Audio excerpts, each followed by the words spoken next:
today we're doing the final part 4 video of the hoarder server build, and behind me you can see the toolbox, and just below we've got the actual hoarder server. Couldn't quite fit it in the frame, so we're gonna have a look at it in a second. Today we're gonna be putting it all together inside and basically starting it up. We know it can boot, and that's exciting, but we want to get it into the case and go from there. Now, as always, big thanks to Content Inceptions for sending me this whole package for review, and of course the build part that we've already gone through. So let's get started with today's video by rolling the intro.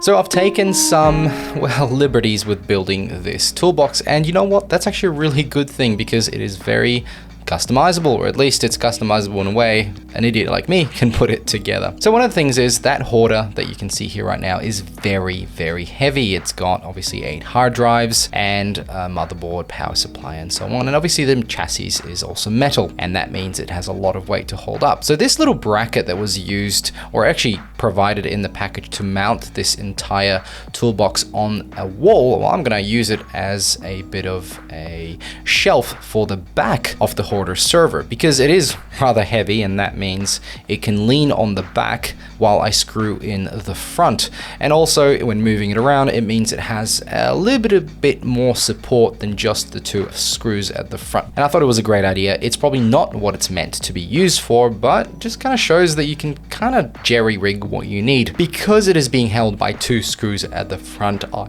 thought that the back of it would be really good to sit on, and luckily the measurements check out. They fit just right as I put the little beads in and put the screws through. Once I put the hoarder in, it kind of aligns almost perfectly. It does have a little bit of height on the back, but it wasn't really a problem, and I think it works really well. Test fitting is always important, but I just measured out the 2 bolts that would be going in. Now I thought at least 1 or 2, but I decided to do the 2 in the bottom bit because, again, I'm holding it out the back, so I wanted the bottom of it being held up rather than the top. I didn't need it. You can't put all 4 of them because only 2 of them align at a time, but that's okay. 2 of them hold it enough, so it's kind of strange, like shouldn't all 4? So my suggestion is to have that shelf at the bottom. I would hope that maybe in the future those screws would align a little bit better, but honestly, if you put the bottom one and the top and you just swap it around and have the top and bottom there aligned, then it'll be fine. For me, this worked out really, really well. Now, as you saw before, there is a little shelf in there, and I've added that in just to sit on the top there. And in the future, I'm planning on moving that shelf much higher, but at this stage, let's just put it there for the sake of having it. The side panels give you plenty of access, meaning that if you just pop them off, the little clips on the side,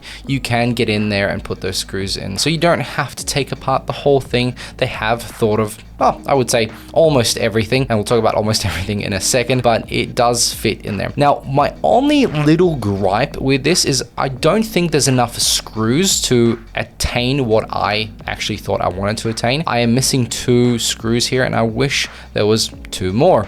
But maybe if the guys at Conception throw in a few more for all the customers, that would be great. That's my suggestion so far. It's better to have more than less. So now it's time to, I guess, plug in some plugs. You can take off the back with 4 screws, which is easy enough if you have a drill bit. And I would suggest using a drill because it takes a long time to do it by hand, and the screws are pretty tight. Once off, you can route the plugs through, and I routed in a HDMI, a USB, and the USB is actually used for powering a screen, which I think is a really good idea. I routed through the Ethernet through the bottom. I poked out this little metal tab, and obviously the power through the bottom too. Let's pop that back on and have a look at the finished product. This is the screen I was talking about. It is a flat screen. It is powered by USB-C, and I think that's awesome. You can just put it on there. It's got magnets in there, and I just shoved it in there, and I made a screen for my server within the actual rack. That's just lucky because I had that lying around, but I just thought it was a really cool addition. So big thanks to Content Inceptions for sending me this for review. The full review is coming up really soon. I'm currently editing that, and I just wanted to share with you putting it all together into one. Thanks for watching. Make sure to like and subscribe, and I'll catch you all in another video. Bye.